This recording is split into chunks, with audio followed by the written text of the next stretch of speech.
Votos en contra do orzamento 7, 8, abstencións 5, votos a favor 12, apróbase por maioría dos concelleiros e concelleiras presentes na corporación.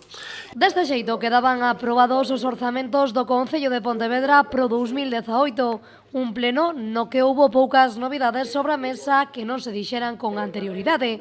No momento da exposición, Raimundo González cualificou estas contas como dinamizadoras, sostibles e participativas. En conclusión, un orzamento do Concello que é un orzamento sostible, un orzamento investidor, un orzamento solidario, un orzamento dinamizador da economía, un orzamento expansionista e elaborado despois dunha ampla participación, porque son uns orzamentos que dan resposta ás demandas que ten hoxe Pontevedra.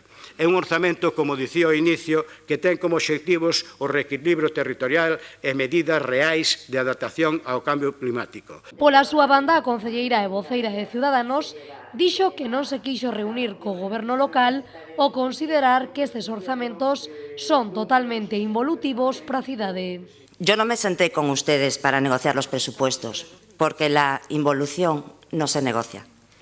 Unos presupuestos involucionistas no es lo que yo quiero para mi ciudad.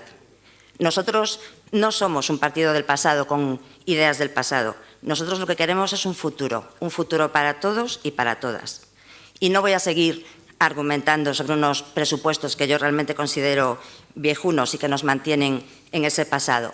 El voto de Ciudadanos es un no, pero además es un no con mayúscula. Dende a Marea de Pontevedra dixeron en numerosas ocasións que se absteñen nestas contas, pero que en absoluto son os orzamentos do seu partido.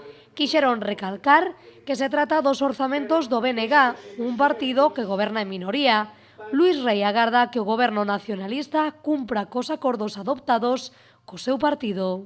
Marea Pontevedra, como na comisión que o ditaminou, absterase tamén na votación do orzamento deste pleno, facilitando a súa aprobación desde hoxe, o que non quita para que desexemos escoitar o compromiso de que o Goberno asumirá estoutras propostas para a nosa idea moi xustas e moi razoables. Moitas grazas. Dende as filas socialistas realizaron numerosas críticas, entre elas o contrato da auga e a incapacidade do Goberno de executar o orzamento. Pese a isto, por primeira vez, tenderon a man o Goberno polo ben da cidadanía. A nosa man está tendida. Conte con socialistas para aquilo no que podamos colaborar para axudar. E estou seguro de que hai cousas e propostas moitas nas que podemos coincidir. Nós estamos dispostos a explorar ese territorio, e non o territorio do enfrontamento. Nós facemos os xestos e de estarnos aquí e de otorgalles a confianza para que poidan traballar no ano 18 con un orzamento aprobado. Agora xa depende de vostedes sácalo adiante e xestionalo en condicións. E dende as filas populares dixeron que este é un orzamento de lores e non da cidadanía.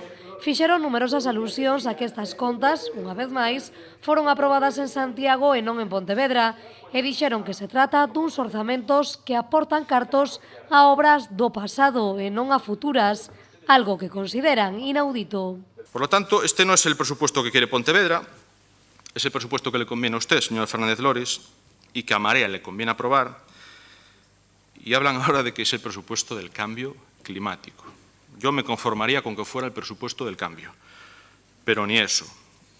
Y nos sorprende esto del cambio climático porque, curiosamente, en la memoria de la alcaldía en ningún momento se menciona el cambio climático. Esto es un presupuesto mutante. Ahora el motivo es el cambio climático. A emenda a totalidade que presentaron dende o PP non saiu adiante cos votos en contra do BNG, Marea e PSOE, nin tampouco a emenda parcial de Ciudadanos, cos votos en contra do BNG, Partido Popular, Marea e PSOE, un pleno que deixou listos e aprobados os 75,1 millón de euros de orzamento pro 2018 no Concello de Pontevedra.